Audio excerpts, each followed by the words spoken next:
I'm gonna count to 3 and then I start the meeting. You let me know when. Go for it. 1, 2, 3. Good morning, everyone. Today is May 26th, and I am calling to the order to the Community and Economic Development Authority CEDA meeting. So the first item on our agenda is roll call. Arada Frada, Here. Clary, Here. Hamilton, Hardy, Maldonado, Potts. Here. We have a quorum. Oh, see. Okay, we have quorum. So the third item in the agenda is the election of officers. So we need to, so that one is to select. I was surprised to see this in the agenda. So we are gonna choose what, the chair and vice chair? Yes. Okay, we have to do it annually now? No, biannually. Yeah, we did it last year. I don't think so. There's Mark. So this is what I was surprised. We have a new session of council, so that's when we do the elections, Julia. So we are doing annually. Because if the council is gonna be, we are We're gonna have having election. annual elections, so we are gonna do this annually. Even and odd. So I don't know. Okay, so, okay, I don't have any problem to continue being the chair of CEDA. I thought my appointment was for 2 years until my term expires, so, but anyone wants to, to Nominate. be a candidate? I nominate Julia Rata to be chair of Community and Economic Development Authority, City of Fitchburg. Second. Sorry, Andy. What about for the vice chair? We need to choose. So we continue with, I nominate Andy Pott to continue as a vice chair. CEDA? Second, or I second. Okay, all those in favor say aye. Aye. Aye. Nays? The motion carries. Thank you. Next is our agenda is the approval of the minutes for the April 23rd meeting. Do I have a motion? So move. Second. Any question? Comments? Seeing none, all those in favor say aye. Aye. The motion carried. Next in our agenda is a public appearances for non-agenda items. I don't know if we have anyone on the council chambers. Nope, there's nobody No here. one? No? No. No, okay. So we don't have anyone. So next we are moving to item number 6 is I need a motion to approve resolution R-108-20 authorizing a budget amendment to transfer $150,000 from Fitchburg Revolving Loan Fund to capitalize the Forward Fitchburg Business Boost Loan Program and guidelines. I move. Second? I'll second. Okay, so let's come with the discussion. So Mike. Sure, we got motion by Dan, second by Mark. And as we've been looking at and communicating with Angela over at the Fitchburg Chamber Visitor Business Bureau and checking in with our businesses during this COVID-19 crisis, we realized that during the shutdown and prior to the reopening that commences today here in Dane County, that hopefully our businesses have been able to tap into the PPP program and the Economic Injury Disaster Loan Program and some other resources that have been made available at WEDC to help them while they were shut down and closed. As Angela and I had further discussions about the need for our businesses, we talked about the need for some resources to relaunch and reopen their businesses and implement some of the protocols, parameters, and practices that are part of the new normal for their respective industries there. So we have a traditional revolving loan fund that has $186,000 in it right now. And we started talking internally and with Angela and some others about could we utilize those dollars to help our businesses with their reopening and relaunch expenses. So we started working with administration, checked in with the chamber, some folks on CETA, finance, legal department, and administration here. And what we're proposing is our Fitchburg Business Boost loan program that would be transferring $150,000 out of our existing RLF program to create this new program with the attached guidelines and application eligibility that was included in your packet there. And we would be looking at, just in summary, kind of employment of 25 or fewer, but with a preference given to businesses that are 15 employees or less full-time equivalent, that they were in business as of January 1st, 2019, and that they managed a profitable business in 2019, $1 million or less in revenue, and that they can demonstrate at least a 25% reduction in revenues attributable to the COVID-19 pandemic. Then you can see some of the ineligible businesses that we had, and that was kind of the taverns without food service, realtors or rental management companies, nonprofits, and home-based businesses. And then we had some eligible expenses, things like wages, utilities, lease mortgage payments, uniforms, marketing or advertising, inventory, personal protection equipment, and things like that going forward. And in the way that proposal is currently written, we were talking about loans up to $5,000, depending on what the business was requesting. And we've got some additional questions as part of the application that they would fill out. And then the program, in a kind of a summary, would be no payments, no interest for the first 6 months, so through the end of 2020. We're trying to kind of help with working capital and cash flow to help them get launched and reopened here. And then interest would accrue at 1% per year, starting in January of 2021.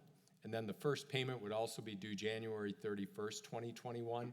And it would be 24 equal monthly payments through the end of 2022. So again, 6 months, no payments, no interest through the end of 2020, and then 24 equal monthly payments beginning January 31st of 2021.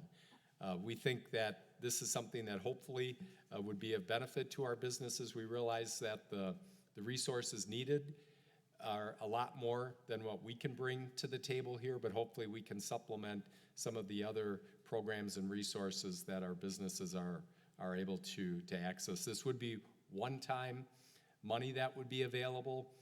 Fitchburg isn't a CDBG entitlement community, so there won't be additional funds that we can bring or add to a program like this or to supplement this program in the future. And even if there's federal stimulus number 4, it's not likely that dollars would flow to a community of Fitchburg size for an allocation specifically. It would flow to the state and then down to the county level there. So with that, I'm going to have Joyce just kind of talk about some of the things that we had some questions on or people were kind of still pondering. And then I would also just this morning, I forwarded you a letter from our partners at the Fitchburg Chamber of Commerce.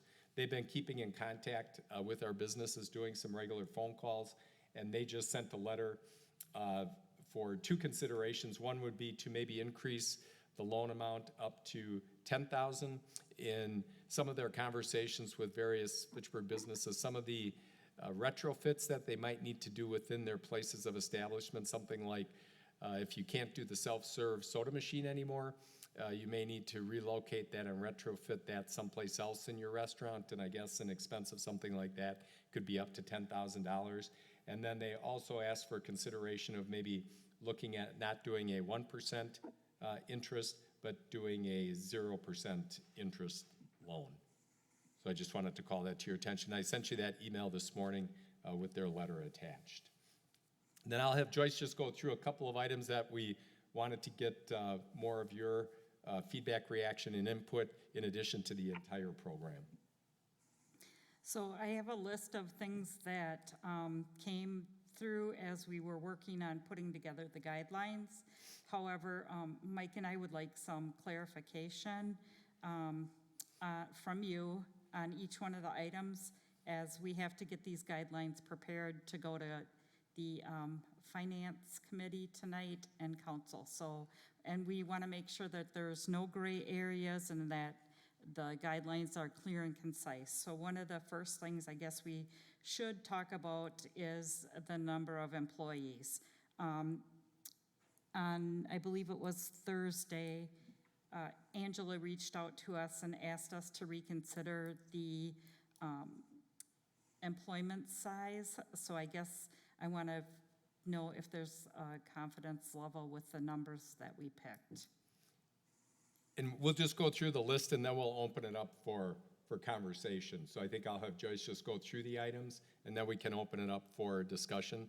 But when Angela had contacted us about that, what we did, we edited the draft guidelines that you have in front of you. Instead of it, previous to the call from Angela, we had it at 15 employees or less, but we changed that to 25 or less, but that the first priority will be given to businesses employing 15 or less full-time equivalent positions. And then depending on how many applications we receive in and how much money is actually requested from those applications, if there's additional funding available, we would consider applications from companies between 15 to 25 employees. The reason we wrote it in here is per our government process here, it gives us some flexibility, because if, let's say, we didn't receive applications that used up all the dollars, the $150,000 there, we would have to go through another resolution process with our council. So writing it the way that we did in that bullet point number 3 under application eligibility just gives us that flexibility. So that's the first item. The second item is our finance department requested that we put the language in that the business is established, Fitchburg business as of 1/1/2019. I have some concerns with this language, as we do have an influx of businesses that may have come in 2019 that have been established for quite some time and have moved to Fitchburg. So I just don't think that we want to say that they need to be established in Fitchburg, possibly just an established business. So that's one question. We'd like some clarification on a definition of profitable. There's accounting terms and then there's other terms, so we would just like to include a definition of what profitable is. There was some questions on the next bullet point in regards to sales and unemployment compensation taxes being delinquent. I guess that was a question that was put in, or some language that was requested by the chamber. I think we can probably accommodate checking on this with the state, but I just wanted to make sure that there was a comfort level from CETA to include this language. Okay. Joyce, I don't understand what you are looking for in this item number 4. What do you mean, sales and what? Sales and unemployment compensation tax. So what do you want to know? If they they're are delinquent, then they're ineligible for the funding from the city. Oh, okay. So we're trying to cover both taxes at the local level and the state level. Hello? Pardon me? Yeah, we're just We cannot looking hear you. to make sure that there would be a verification of any delinquencies at the local level and also the state level. And so the sales tax and unemployment would be Oh, at the it's state about level. delinquency. Right. Yes. Oh, okay.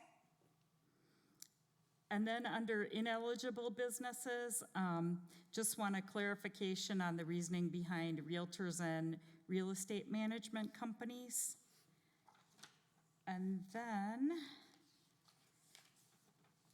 as we were putting this together, it was a little bit of by committee, so that's why we're asking some of these questions just to get the official sentiment from CETA as far as what you want the final parameters to be. Are you done with the list? No. Okay.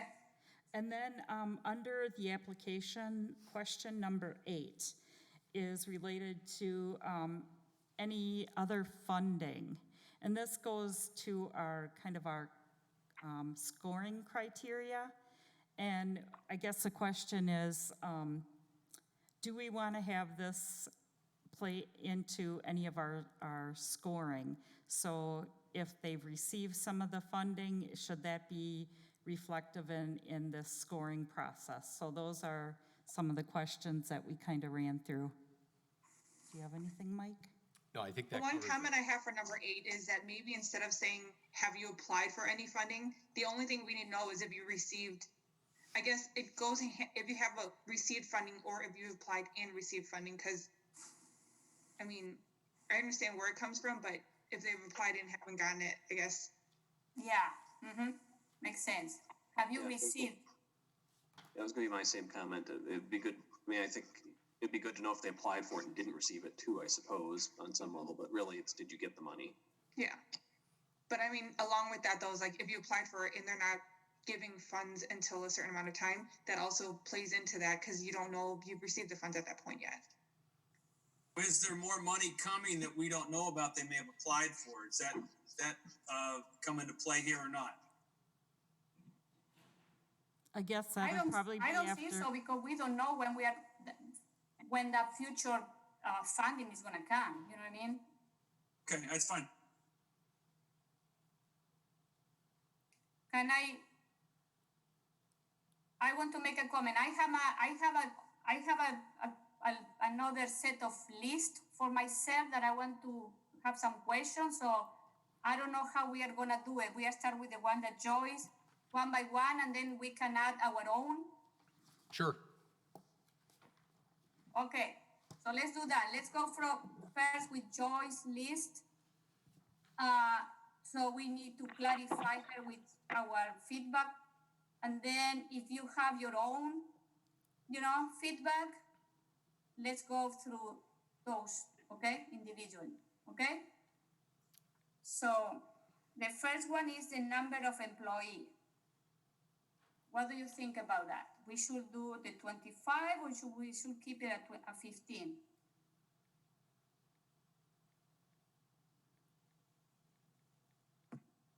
This is Dan. I think that Mike's comments that if we don't have a sufficient number of small businesses making the application, that we'd have to go through this process all over again. So putting it up to 25, but having a preference for 15 or less makes sense to me. I would be in favor of that. This is Mark. I concur with what Dan stated. What about the Same. rest? Allows flexibility. I agree. Yep. Okay, like so it. we are all in favor with this one? Okay. Yes. Oh, yeah, so we move to the next one. The second one is established business. What does it mean? So I want to understand this. We need to use established word, we want to use a word or what, you know what I mean? What does it mean to be an established business? One of the things that I want to mention is we are talking about this money is going to Fitchburg company, period, okay? And that one we need to be sure of that, so because we are using Fitchburg tax money to fund this, okay? So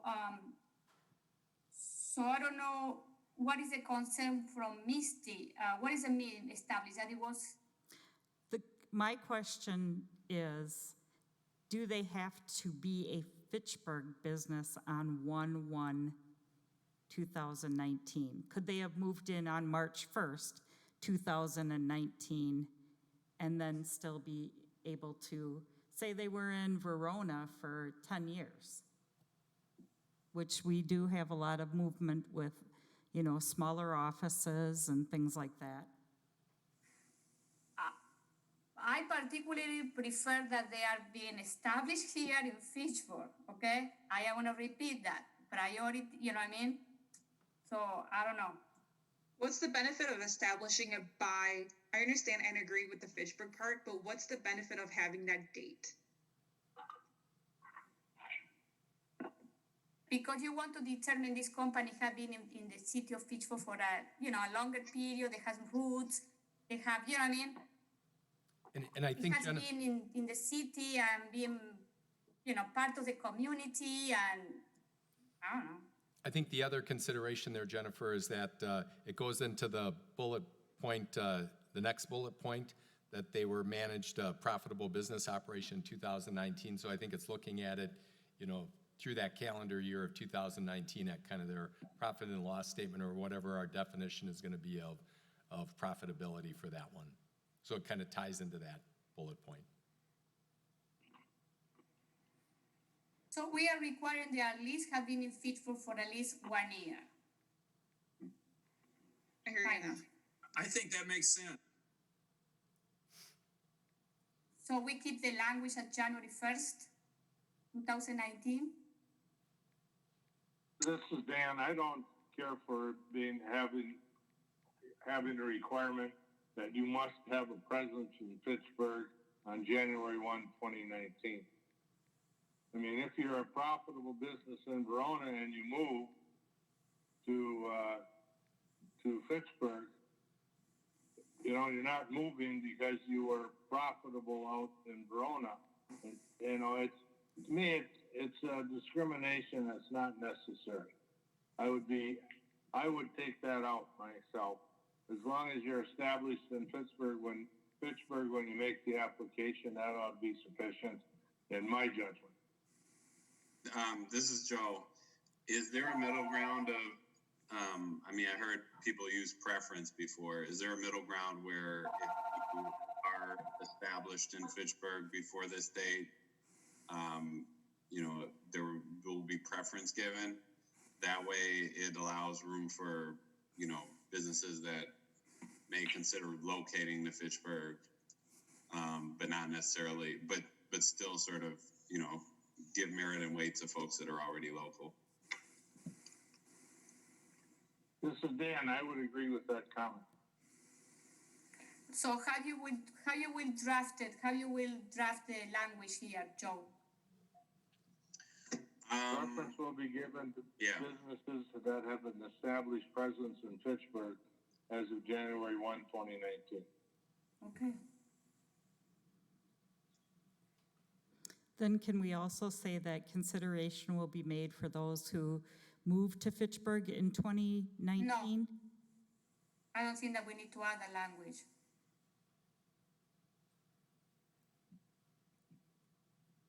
I just think about how kind of strange our borders are,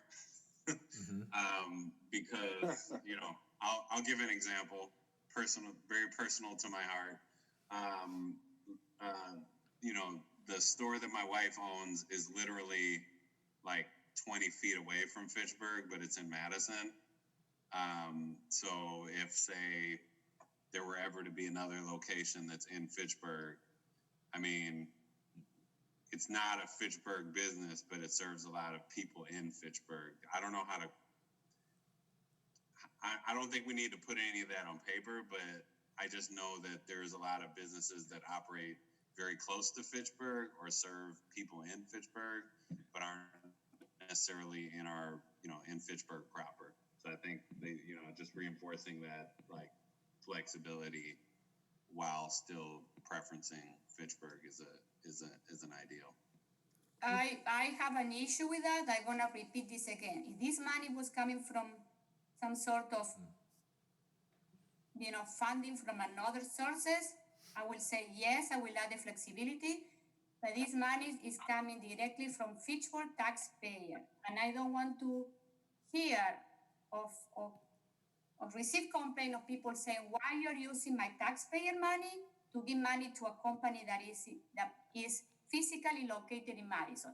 So I am trying to, even though most of the people that go to that home business or Fitchburg customers. You know what I mean?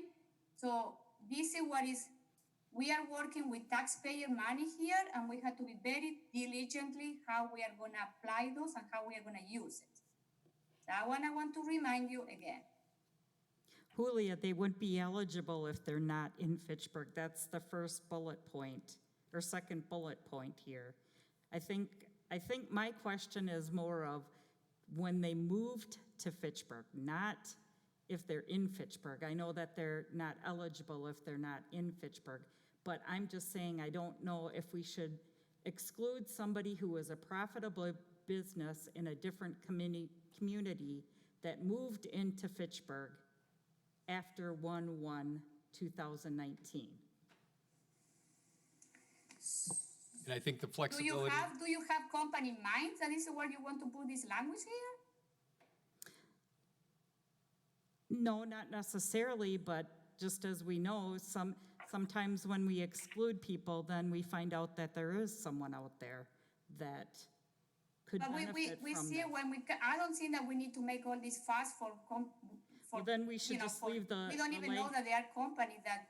Then we I don't just know, leave you the have a language list of as that is. Company that moved from other municipality to Fitchburg last year, that they may qualify for this. Well, then we just leave the language as is and move on. Yeah. I think it's a good place to start, but leave the flexibility in if something changes. I also agree with Julia. Other communities may have their own money to support these same kind of openings, like Madison. I don't know if they do or not. But I think the key is I think as the taxpayers look at this money, it's keep it in Fitchburg. I think is the right thing to do now. It may change in the future. So Mark, if a business locates, as Joyce said, on March 1 of 2019, they're not eligible, but they got a bricks and mortar presence in Fitchburg for 10 months in 2019, but no, they're not going to be considered. So okay. Go ahead, Julia. No, maybe we can change the date and say March 1st, at least to give 1 year of presence in Fitchburg. We need to have some presence in Fitchburg. I'm sorry, but if they have a bricks and mortar presence inside the city of Fitchburg, when they make an application and they can demonstrate a profitability, which we haven't defined yet, why are we excluding them? Shouldn't we be encouraging businesses in Fitchburg, whether they're established in 1984 or established in 2019 or 2020? I agree with Dan. I mean, if you're saying that there are already existent business in Fitchburg, and for us to still put an additional layer on it saying that you have to have established for a year, as long as you've been here and have a brick and mortar in Fitchburg, I agree that you should be able to apply. Yeah, and as you and Jennifer restate that, I think that indeed makes sense. The key is, I think what Mike and Joyce were looking for was some stability in the city. Is that right, Mike or Joyce? Yeah, and then I think it also went back to that they've been in business for a year, where we're again checking that profitability level. And I guess And that would satisfy it. That next line, maintaining a profitable business, that would supersede needing it to be established in the past year in Fitchburg, I think. Yes, I agree. And my thoughts on this too is the goal of this program is to launch and reopen. So why would we not want to help someone who is currently here? Because that could make a difference between keeping them here and having them fail. Okay, so what is a new language proposed for this? Preference will be given to businesses that have an established Fitchburg business as of January 1, 2019. But it's the same one. Adding the word preference versus. Oh, okay. Just gives us some flexibility if somebody Okay. was at March 1st. Yeah. Okay, Thank you. Are you okay with this? Yes. Okay. Yes. Okay. Yes. Thank you. So when we move to the next one is the word, what does it mean to be a profitable business? Do we need to have that there or no? Well, yeah, you're the accountant. What is profitable mean? Well, I want to be, I send information to Joyce last week because she asked me and I said, okay, we have the accounting terminology is like, when your revenue exceed your, your expenditure. So you look at one period, a period could be a year, a month, a quarter, and then you see that the business is making money, okay? That one is one. The other one is I look at the balance sheet and determine if the business doesn't have too many loans, that the loan are funding the business, or money that or equity, or the owner is continually putting their own money to maintain this business afloat. Okay, so what is the intention here? We want to show that the business have been healthy. I would say, financially healthy. They don't have too many loans on the balance sheet. The current ratio is a healthy ratio. That we know that maybe they are breaking even, but at least,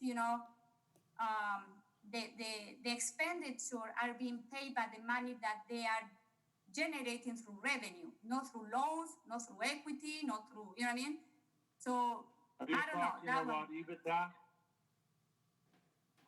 What? Are you talking about EBITDA? I cannot hear you. Earnings before interest, taxes, depreciation? Yeah, So yeah. the cash flow from the business is adequate to meet the cash demands of the business. Yeah, kind of like that. You're not looking at an income statement or a tax return, but you're No. looking at cash flow. Is that profitability? Mm-hmm. Yeah, this is That's what it sounds like from your explanation. This is what I asked Joyce to ask in the list of material to request to ask show the balance sheet or an income statement to take a look, because you look at the tax return, you're not going to determine, if you don't know how to read tax return, you are not going to determine how healthy the company is. You know what I mean? You can have a clue, but, So as part of that bullet point, should we be saying managed a profitable business operation in 2019 as evidenced by a balance sheet and profit and loss statement? No, because you're going to No. request that No? information. So it's... Dan, what was your definition? Cash flow of business? From what Julia explained to me, that is almost, rather than having the word profitable, manage a financially healthy business. Mm-hmm. And then what that means to us is that you have cash coming in that pays cash going out, that you're not supported by other business loans, by owner contributions, by depreciation, amortization, interest, and things like that.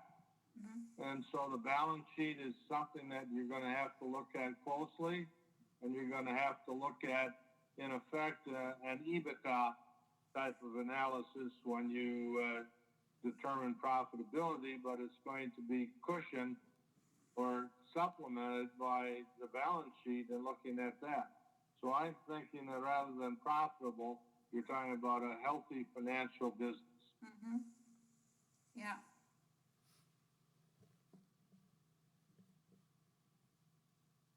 And then that's all up to the discretion of the people that are reviewing the document. Yeah.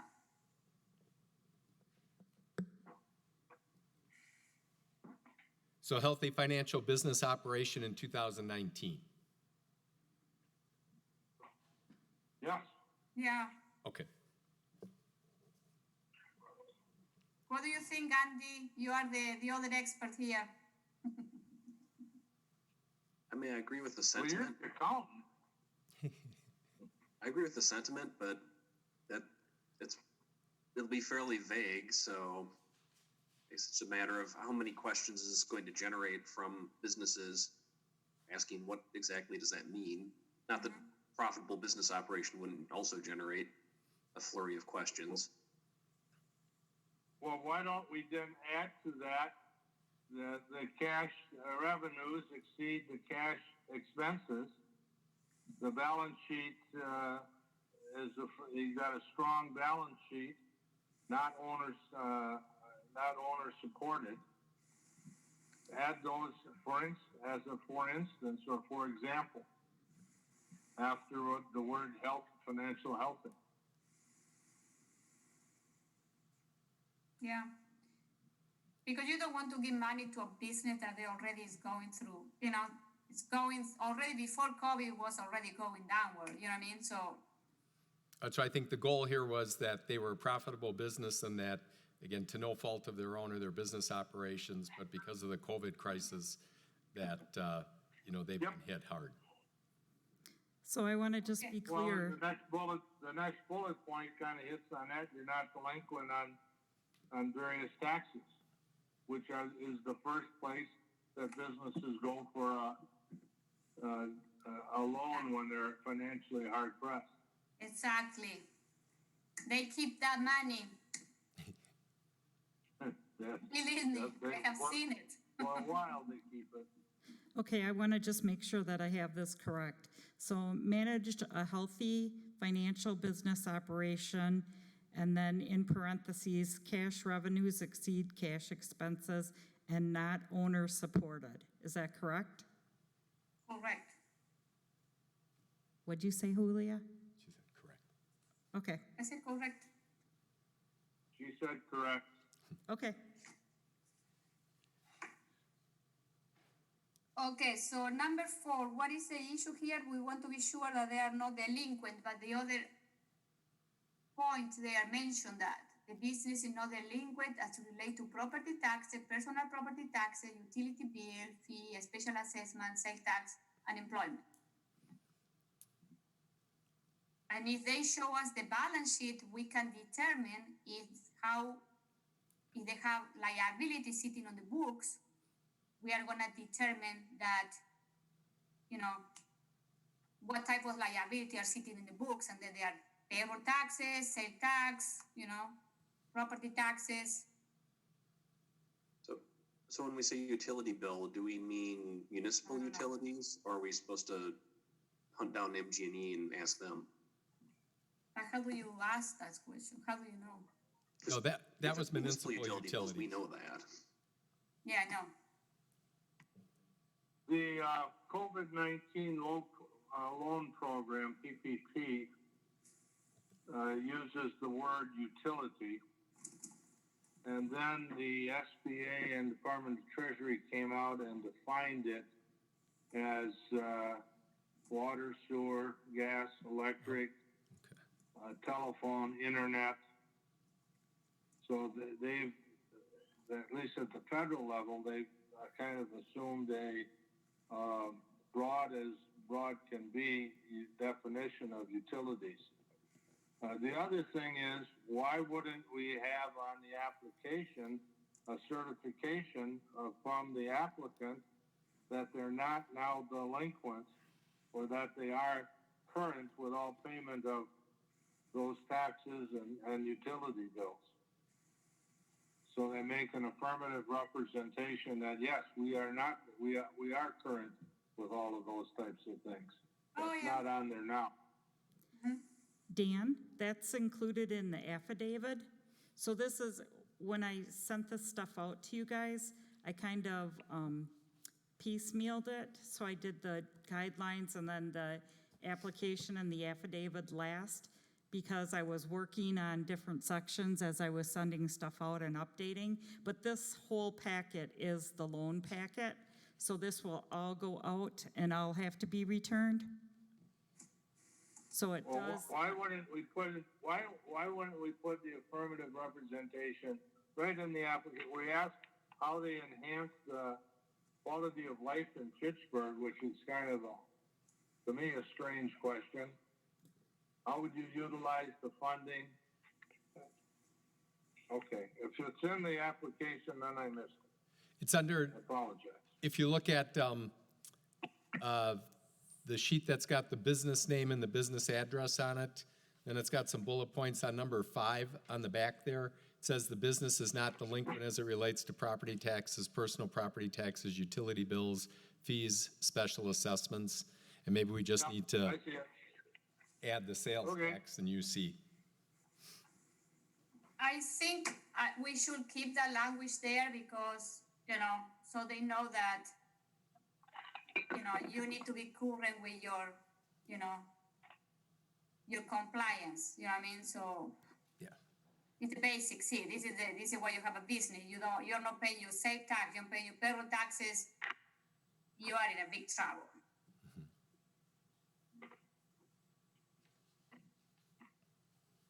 Well, I think we started out by trying to define utility bills.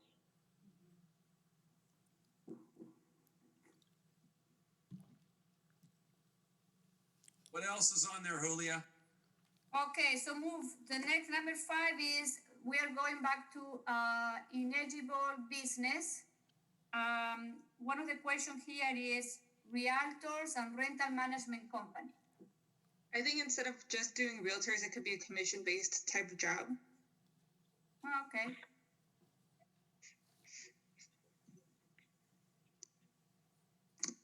What do you think? The rest.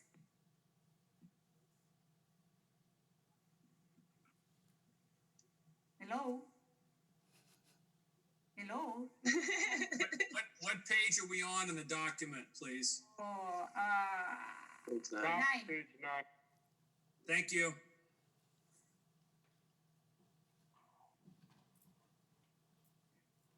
So what was the comment? Commission? I think instead of just specifying realtors or rental management, I think it should include commission-based blank. Because I'm not sure, I mean, with the realtors, I understand, I agree with you completely, but also with an insurance agent or why would that be a differentiating versus just realtors? How would rental management companies fit into the commission? What do you say? I agree with you and I don't know. I don't know. Can you repeat it? Can you repeat your comment, Dan? All right. I understand the comment, instead of picking on realtors, we say anybody that's commission-based. It's too hard to comprehend. But why do we have rental management companies included in the ineligible businesses? I don't understand that. I add that, and my question was rental companies, how do you, so you have you have to define different type of rental company. You have rental company that they own a lot of company or a lot of, units, and maybe you can have one person that have an LLC that owns a couple of units, So that one is, for me, is considered passive income, what they are generating is not like a trade income. So this is another category of business, because it's an investment. Most of that, this is an investment company with passive income. And then I think that we should tailor this loan to more companies that they are trade-off businesses. This was my logic behind. So a question on that would be, what about on the commercial side, where in some cases they're taking a hit now, in part because they're trying to keep their tenants afloat, so they're reducing rent. Are we looking at some way of trying to help them with their cash flow issues? But you know that Dane County has a new grant for tenants and landlords. It was issued $10 million, I think, last week. So they are going to have some sort of, relief. too, specifically for them, for landlords. I do disagree with Julia very respectfully that you should exclude the investors, because I hear you that there is that potential funds for corporate or individual people, but if I have known specific smaller landlords that have forgiven rent, and I don't necessarily think that they should be excluded just because they're not a corporate level. No, I am talking not about that. I am talking more the passive income and the investment income compared to trade of the business income. You know what I mean? So they're two separate categories.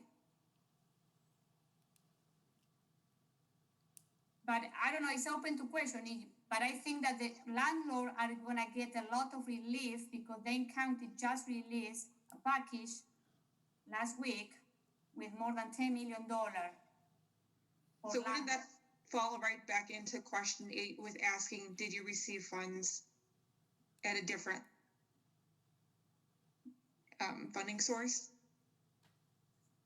So wouldn't that just essentially be, I mean, going in your point, you're saying that there's this additional funds available, but with that, we have the question in the application stating, did you receive funds from a different source?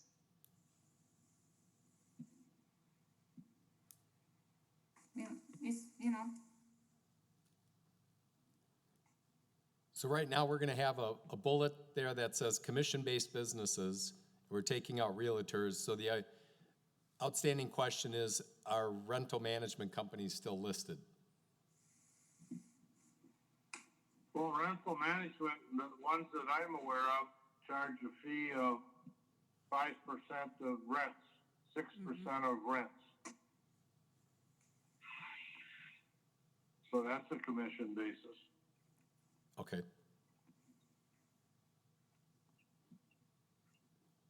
So then we're excluding realtors and rental management companies and other commission, we're just going to call it commission-based businesses. Okay. I think so. Everyone on board? Yes. Okay, thank you. Let's move to the next one.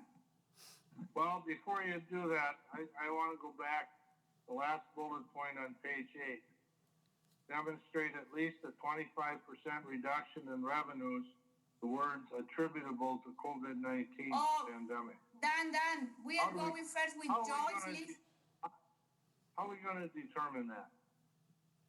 Okay, I'm going to tell you how you can do it, but then can we finish with Joyce's list first and then we go into our own list? Because, you know, I have plenty to add. Okay. Okay, let's finish with Joyce and then everyone, we're going through your list, okay? So the other one, Joyce, is under It's number 8 now? 8 on Page 12, question number 8. page 12. Okay, so we decided there that we are gonna remove the word apply and we're gonna use the word receive. I guess the bigger question there is if somebody has received funding from those other programs there, does that exclude them from our Fitchburg resources, or is there priority given to people that haven't received funds from those programs? I think it's a bigger 30,000-foot question. I think our question was, as we kind of work through a little like score sheet, as we're scoring these loans, is this something that we should consider? And do we take away points? Do we not give points? That's more the question.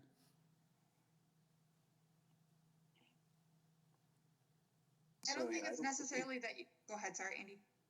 I don't think we should exclude them from it just because they've received funding, but I think preference should be given to those who have not received the funding. Yeah, I agree with Andy. And then second tier would be how much, it's asking how much you got funding for. I don't know what is the smallest amount, but someone that received $50,000 versus someone that received $2,000. I mean, but also that's varied by the need that you are requesting too.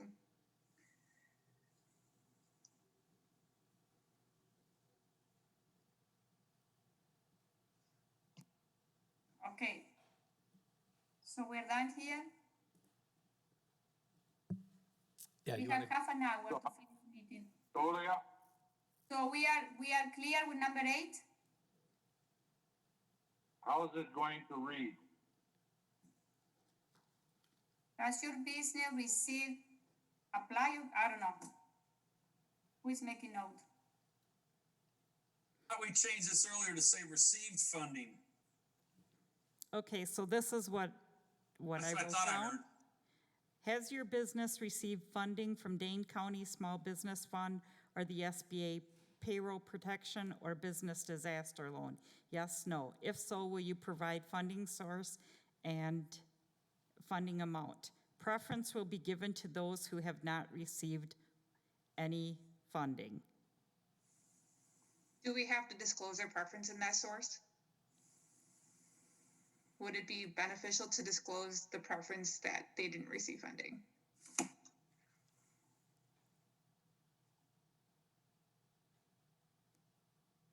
I think it goes back to transparency on that. That's how I would answer that. I mean, the bottom line, my preference personally, if somebody, small business had applied and hadn't gotten it, and we can help them out, then I would look at them over somebody who'd gotten $50,000 from wherever. That's just my preference.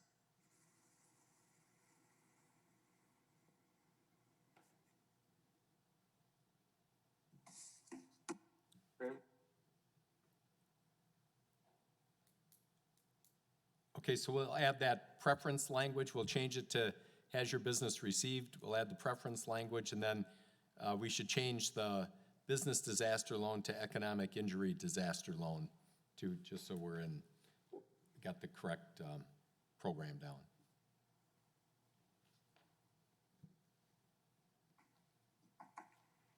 Okay, Julia, you want to Okay. start with your list? So we are done with the list. So, Dan, do you have any feedback that you want to share with us?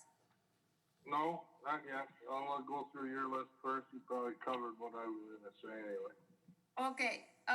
Mine, I have 2 or 3 items. One is in page number 8, when we say that existing for-profit commercial business in the city of Fitchburg with a brick and mortar present. Can we say a physical present instead of brick and mortar, because that one can create confusion? Can we talk about, for me, brick and mortar is that I need to have a store, you know what I mean? Like a physical present can be like I can rent an office, you know, I don't know.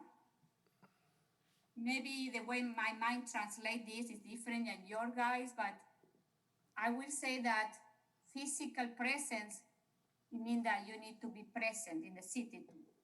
Julia, the way around that, you could just take out that part that says with the bricks and mortar presence. I think the key with that is we don't want Dairy Queen, for example, applying. They're a corporation or in a franchise. That's why I'm reading it. Oh, but we can leave it not a franchise, but you know what I mean. Or we can put no franchise in ineligible businesses. I don't know. Well, Julia, I've been working from home since the first week in March, and I live in Fitchburg. Do I now have a physical presence in Fitchburg? This is my question. You know what I mean?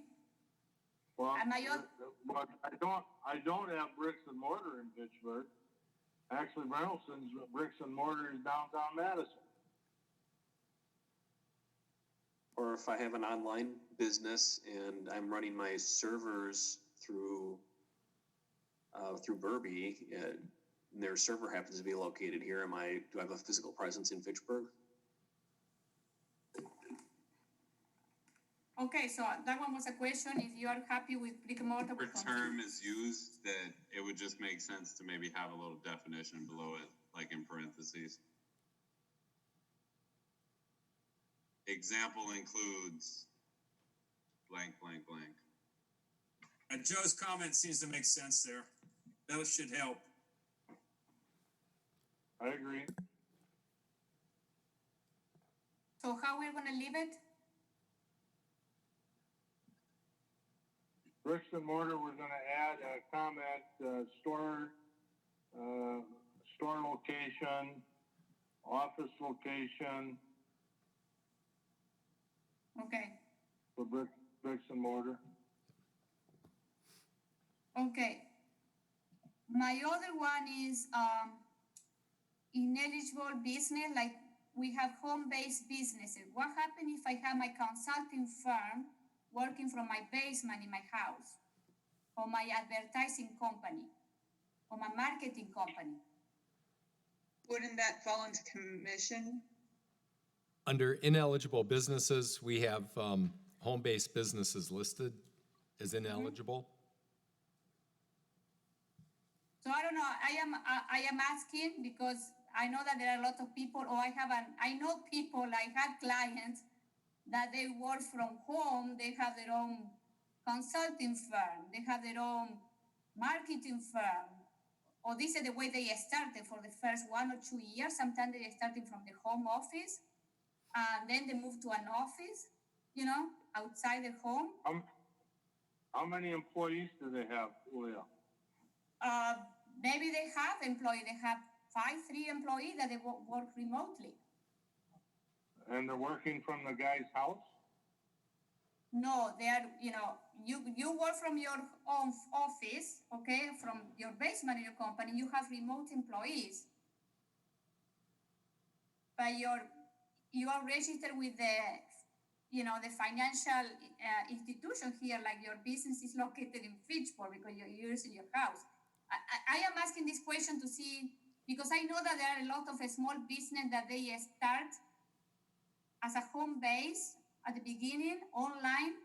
I have a very successful client that she started with her online business from home, and she was running that for 2 or 3 years until she moved to an office. You know what I mean? So, I don't know. So, are we excluding businesses if we put that? Julia, I think we have to go back to the purpose and the intent of this loan program is to reopen and relaunch.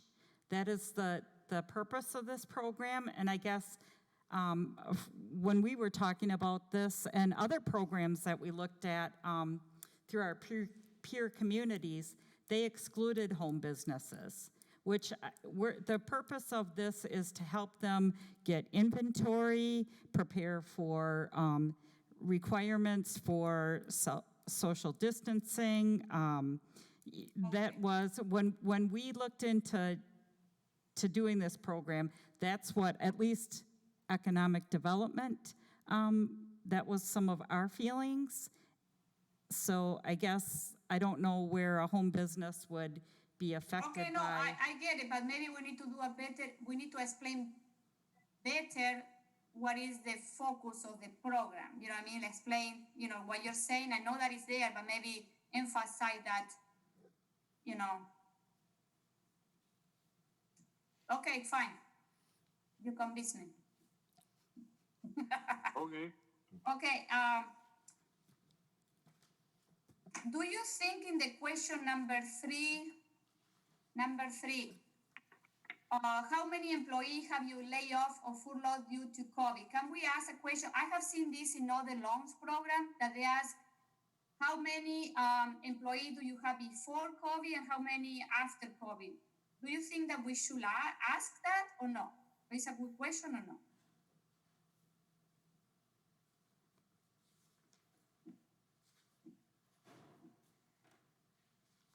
Well, I don't hear too many people talking, so I think I think the more information we can gather about what's happened to their business is going to be important both for the long run, us as a city, and knowing what's going on. I mean, we're building this highway as we go. So I think it's important to know. I'm not wedded to it, but I think it would be good information to know that business X had 75 employees and now they're down to 25 because they've had to change the way they're doing things. I wouldn't exclude them because of that, but I think it was going to be good for us to know that in the city of Fitchburg, we've lost 5,000 jobs or whatever.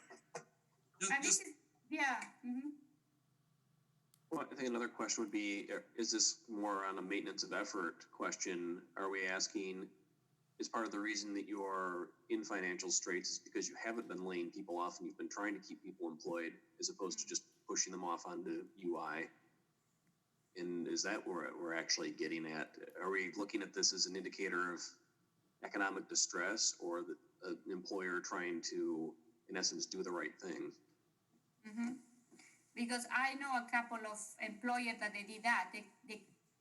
They decided to keep the employee, pay them. They don't want them to go to unemployment. They say, we have the cash in reserve. We want you, don't worry, I want to continue pay you. Don't go to unemployment. But they kept all the employee in the payroll, you know, and now they are working because it's a landscaping company. So they are working, but, you know, some employer make them make those decisions.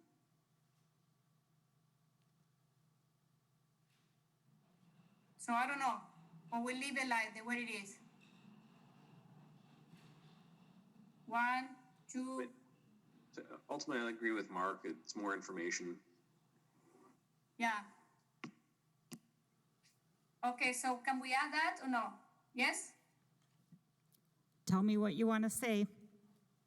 So you can say, how many employees do you have before COVID or before March, you know what I mean, 2020, and how many employees do you have after COVID, after March, I don't know. June 1. Hello? Dan said June 1. Oh, okay, Or July 1. okay. Because right now, you know, at March 26th today is the first phase where businesses can be back at 25%, seems like, capacity occupancy. Then another 2 weeks, if the health metrics still are positive, they can go to 50, and then another 2 weeks. So they may not be able to have everybody back from furlough or people maybe that have been laid off until they can be back at kind of almost full occupancy and capacity. So maybe we go with July 1st.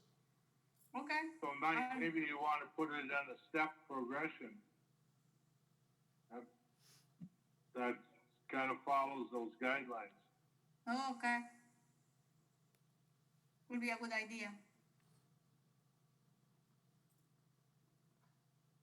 So everyone is okay with that language? Okay, so my other question, my last one is, I am concerned about the June 12th deadline for several reasons. I think this one is going to Finance Committee tonight. If we approve it today, going to Finance and Council approve tonight, then we need to start doing tomorrow is May 27th. So we need to do the outreach. And we are asking to people to collect all this information and submit it by June 12th. First, how we are gonna do, I know that the Fitchburg Chamber is gonna be part of doing the outreach. My concern is there are a lot of people that they are not associated with the chamber. The chamber doesn't have the contact information of emails so how we are going to reach all of these other business in the city. And I want to be sure that if you feel that June 12th is it's like a 2 week and a half kind of. This was It's an appropriate time for doing the outreach and to collect the applicants. I don't know. This was the thought process here is this program, based on whatever recommendation CETA makes, will go to Finance and Council tonight. We are already in communication with our partners at the Fitchburg Chamber Visitor Business Bureau that if it gets approved, the final document we will push out tomorrow electronically via email. Throughout this whole COVID crisis, Angela and I made a decision on the front end that we were going to push out the information via the Fitchburg Chamber Visitor Business Bureau instead of sending multiple emails and updates regularly to people. We thought we would kind of combine our efforts. So we will push it out through their communication. They are using our business invite mailing list, email list there. So that includes all of our businesses, not just Fitchburg Chamber members. So it goes out to everybody. But as a redundancy factor in this situation to let people know about the program, we're going to blast it out through their communication vehicle. But Joyce and I are also going to send it directly via our email list from our business database as well. So that way it would go out twice tomorrow to kind of cover our bases. We'll also be putting it out via the city communication vehicle through Fact TV and through Lisa Sanford via our social media outlets as well. So we're trying to have it go out multiple ways to get it out to people. The timing of things, the reason we thought, okay, 2 weeks so we can start to review those applications, because then we're going to need to have the underwriting loan review panel go through those applications. We're not sure what to expect as far as the number of them, but then we're trying to meet that June meeting, the last June meeting of the Finance and Council, because we have to then have the pre-approval, whoever is recommended for a loan, we need to have those pre-approvals processed via our Finance and Council process for that fourth Tuesday in June. So we kind of wanted to hopefully have the money out the door to these businesses by July 1st. That was the thought process as timing-wise. So my question to you is that the Fitchburg Chamber has all the info, all the contact of all the employees, all the businesses in Fitchburg, no matter if they are part of the Fitchburg or not? Yes. My concern are with the minority businesses. You know, my concern are with the minority businesses. I want to be sure that we reach to them too. They're using our list, Julia, but to be, we may not have everybody on our list, because sometimes there are some businesses here that have opened or located, as Joyce pointed out, in some space that we aren't aware of yet. But what we can do is we can work with our partners at the Latino Chamber and the Black Chamber to, again, help us get the word out, to people. We'll make our best efforts there, but, we may not have a direct email address for everybody, but hopefully by using, working with our partners to kind of blast it out there, we make it public enough that everybody has an equal opportunity to submit an application by that June 12th date. Mayor Richardson, too, has some ideas. Mayor Richardson, too, has some ideas of what he would like to do to publicize this, so I don't think I cannot hear you. I said Mayor Richardson has some ideas of how he'd like to publicize this program. So what are those ideas? Because this is my concern. I want to, one of my concerns is the outreach, and this is what I said. We need to, I know that we're using the Fitchburg Chamber. We are set all the channel from the city. We have the Fitchburg Star. We can, how to approach, we can contact the Latino Chamber, the Black Chamber, Sabrina Madison, she's in Fitchburg and she also works with a lot of minority business and women business here. So, we have a list of, I want to be that everyone is, Julia, if you have suggestions on other media or communication, just email those to Joyce and I. I can talk to Lupita Montoto to talk in the radio, I have the Spanish TV show and, I can do my part with that. Yeah, we'd welcome the assistance and help with getting the word out. Yeah. Mm-hmm. So Mike, you asked about, or somebody commented what Mayor Richard went. There's an economic meeting at 11:30 on Thursday. Why don't you ask Pat Marsh as part of that, as is the mayor. Ask them to announce that it's being talked about. That's the plan on Thursday. It's a fixed. But the other thing is you don't know how many people attend to those meetings. This is another route, but we can't. That's right. We're going to do multiple. We're going to do multiple vehicles of communication. So hopefully, we hit as many people as we can by at least one of them, and probably they get it multiple times from us. Before you close this, I guess I need to raise one more, and I'll ask to our two alder members on this committee, Joe and Julia. we spent a lot of time going over the nuts and bolts of this thing with good conversation and good comments. Is this going to get caught going through the Fitchburg machinery, so to speak? And maybe I'm asking Julia and Mike and Joyce and Joe. Can we, if we okay this and move it, will it sail through the rest of the process? No, I think that I think we mentioned to the finance committee. I am part of the finance committee meeting, so I'm gonna be able to explain that better. And then in the common council, I'm gonna be presenting it to the council and Joe too. That he's gonna help me tonight. So if we say that CIDA is CIDA went through all of the detail and we covered all of the detail, and we are sure that this one is, we are covering all the. It's not, we went through everything. I don't think that it's going to be an issue. And Mike is going to be there tonight for questions. So I don't think that it's going to be the question. I think it's good that this group make all this, because we are the one bringing this to them. So we had to have all of the detailed conversation. But I don't think that we are going to have this detailed conversation in finance or in council. You know what I mean? It's going to be more like, I don't know. This is what I hope. But I think if the heart behind it is explained and introduced on council, and the intention behind it, that'll carry it, pretty far. Yeah, good comments, Joe. I support it. I just want to see it get through. No, yeah.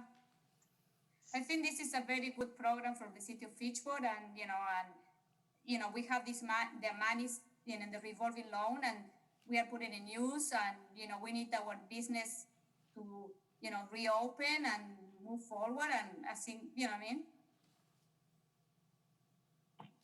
So I don't think that anyone is going to say that it's a bad idea. Well, yeah, this is Dan. I've got a couple comments. Okay, let's go through your comments.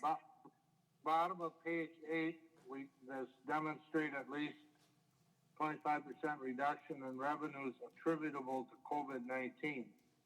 Now, that was a similar question on the PPP program, and the SBA and Treasury Department threw up their hands and said, when Chris Steakhouse and Menards and all these other big companies are claiming that they've had an adverse effect, how do we ever judge that? So they said they're not going to look at anybody under $2 million. They've got $2 million in relief, but if you got more than 2, they're going to look. I just don't know how we, in our limited resources, are going to figure out whether the revenue loss is attributable to COVID, a change in business habits, poor management, or whatever. It's a tough one. Then on page 9, we say ineligible expenses, loan payments on the bottom, but on the top we allow mortgage payments. Aren't mortgage payments a loan? Yeah. So yeah. But there's some inconsistencies. Yeah. Mm-hmm. But PPP again, they allow mortgage payments and lease payments. So there's an inconsistency there. The other thing that I'm somewhat concerned about is if you go back to the first page of this handout, or the second page of the handout, we say the loan program prioritizes the small, local, non-essential categorized businesses which are able to reopen per demonstrated 25% higher loss. So what does to me, this is to help them get reopened. This is to put up face shields. This is to relocate soda fountains. This is to hire extra cleaning staff or whatever. I mean, a lot of this stuff, so inventory, marketing, advertising, it's not consistent, and $5,000 just doesn't go very far. The Fitchburg Chamber, who wants to go interest-free, the difference in a $5,000 loan with 1% interest and a $5,000 loan without interest interest amortized over, is $2 a month. It's a nothing. So, and I'd rather make sure that we keep interest on this so people understand this is not a grant program, this is a loan, and you're going to have to repay it. On the application itself, we ask, is this business owned by women, minority, or veteran? Why are we doing that? Are there businesses preferential to a business that's not minority, veteran, or women owned? Maybe I think it's for data collection to understand the demographic Well, of the people asking. it's not data collection because it's in the application. I mean, I don't want to discriminate against anybody that's got a valid loan requirement. The other thing that I have is on the promissory note. Well, strike that. Where? What do you see? The promissory note? Strike that. In one place, on the promissory note, why don't we have a collection feature, Mike, that says if the note is placed in the hands of an attorney for collecting or enforcing payment, maker shall pay to the payee hereof its reasonable attorney fees. I mean, nobody can afford to chase down anybody for $5,000 unless there's an attorney's fees provision inside the note. Our note does not have that. So where, in which number should go that? Well, it's a new number altogether. I cannot hear you. It's a new number altogether. Oh, new number. Okay. Dan? Mike, I'll send you the language that goes along with it. I got a 12 o'clock conference call that I got. Okay, so you're gonna send that. Okay. So Dan's gonna you're send gonna us- send the language for that. What about the rest? So I think, I agree with Dan that the 25%, because this is what we are giving between $1,000 and $5,000, okay? So we are not giving like $100,000 where we can ask for more requirements. So, so this is where maybe we can remove the 25%, reduction on revenues because, we are giving away $5,000 for reopening. You know what I mean? So we know that they already are having hard time. We do ask I don't know what you think. We do ask in question number 2, description of financial need. Please explain in detail how your business has been affected by COVID. So we still kind of ask for that COVID impact without saying it's 25% in question 2. So it's more narrative there. One other thing, Mike, on page 10, in the third bullet point, payment period, loan payments will be deferred for the remainder of 2019. All right, 2020. Should be 2020. Yeah. Good catch. Yeah, well, I've got to hop on another call myself. I think I know, Dan, you brought up a lot of points. I think one of them I'll address is to the sort of why, or I guess the intention behind listing businesses that are minority or women or veteran owned. I think when we look at some of the impacts of COVID-19 on businesses and the ability of small business owners to be able to get the federal loans and grants, you'll often hear that minority-owned businesses, especially Latino-owned businesses, have been adversely affected by that. I would say one go-to source on that would be the president of the Latino Chamber, Jessica Cavazos. she has a pretty in-depth interview about that, and I can send that to the group if it would help, give a little bit of context. That's just my take on it, but I wanted to throw that out there. Part of the reason we added that question is we were looking at it from a scoring standpoint. When we're scoring, because we may have a lot of people that apply and we end up with a tie. How do you break the tie with the amount of points? So that was one of the things that we were looking at as, once again, who are we trying to help? And what is the purpose of the program? So that's why we added in that question. I did a lot of research, and a lot of the other applications for our peer communities had that as a question.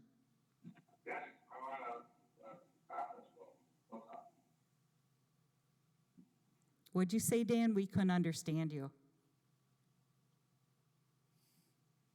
I've got to hop off, everybody. Take care. I'll look at the materials. Thank you, Joe.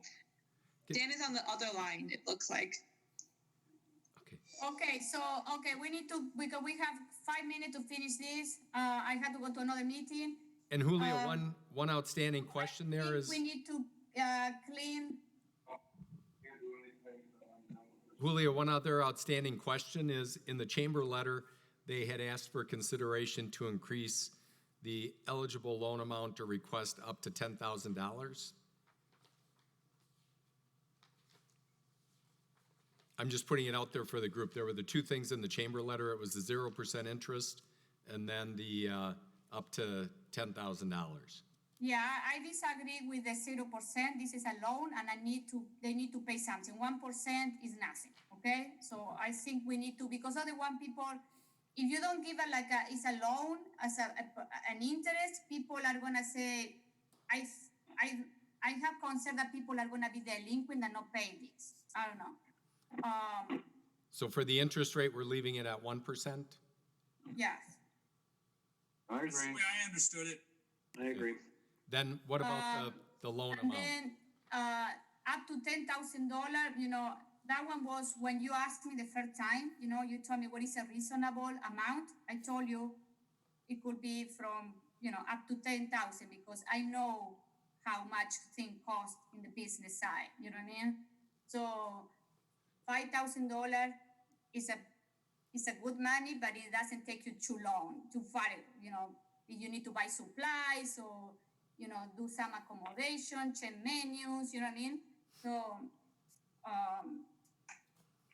a month of rent can be more than $5,000 for some business here in Fitchburg, So I don't know. I agree with the 10,000. I would leave. Go ahead, Elise. Sorry. Go ahead, Jennifer. I was gonna say I agree with the 10,000. Go ahead, Mark.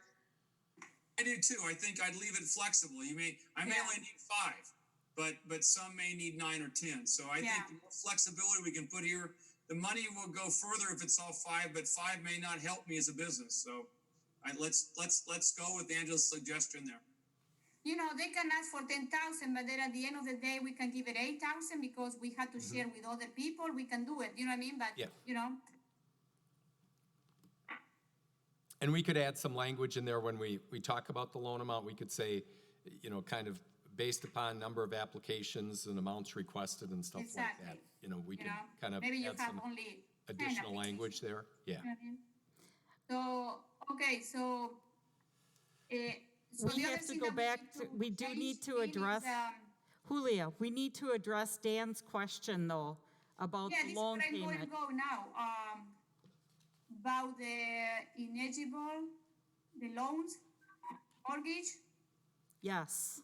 Yeah, so if we lease a mortgage payment, we need to remove it from the ineligible expenses. You know what I mean? But loan payment could be personal payment. I have a personal or a line of credit, or mortgage is different. Mortgage I'm paying for the building, but it will be a personal loan payment of. You could have a Let's put it vehicle, in though you again. could Why have, don't we just say a loan payments parent except for mortgage payments? Okay, That works. yeah, better. Mm-hmm. All right, Okay, I so gotta what- run, I'm sorry. Okay, guys. do you want to take a Thank you. vote? We're gonna vote on this now, Julia, is it?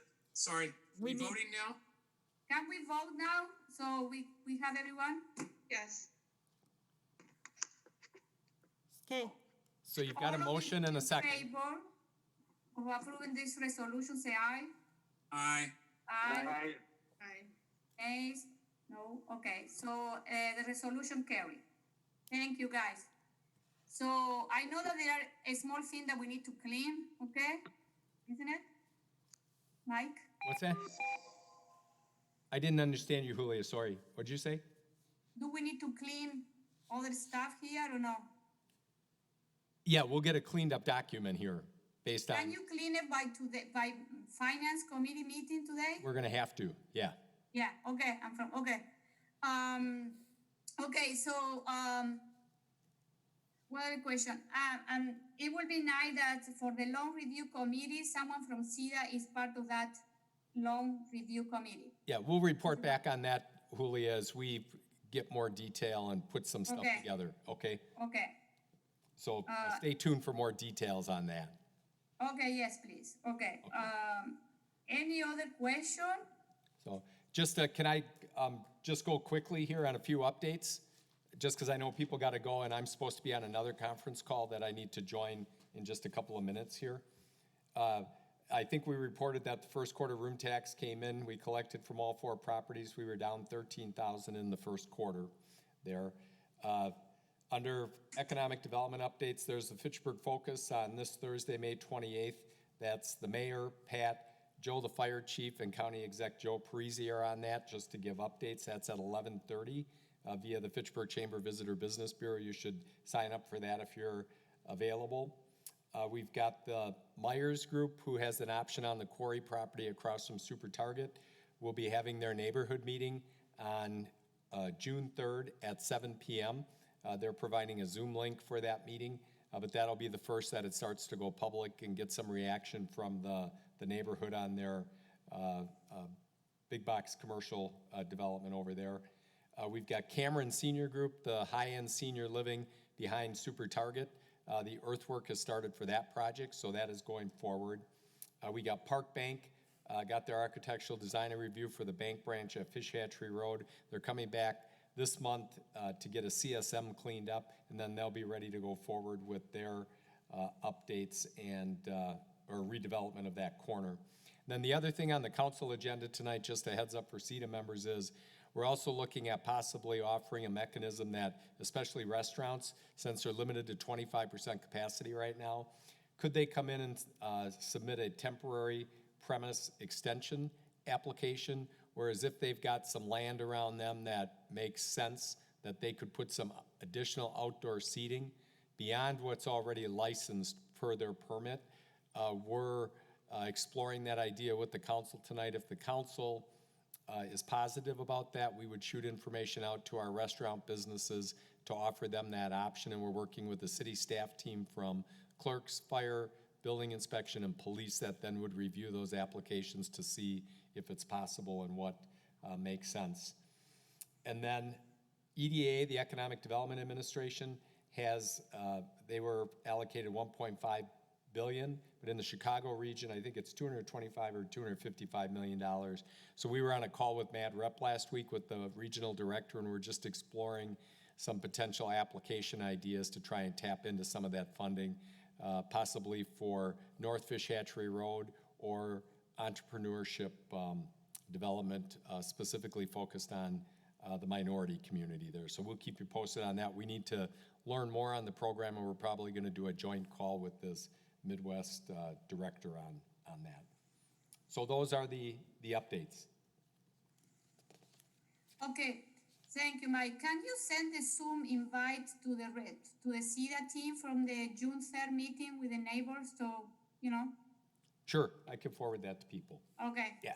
That's, the Zoom link is actually from the applicant, so it's, either Myers or Greenberg Farrow, who's their architect design firm. So that's who supplied the link. It's not a city one, because it's, this is their meeting with the neighborhood association. Okay, yeah, okay, thank you. Yep. So, any other question? No? We just need a motion to adjourn then. So I would like to thank Joyce and Mike for all the hard work on designing all this revolving loan, and it was a good idea. They put a lot of hours, so thank you guys. And now we need a motion to adjourn. Motion to adjourn. Second. Okay, Second. okay, we are adjourned at Got a third 12:04. there, Andy.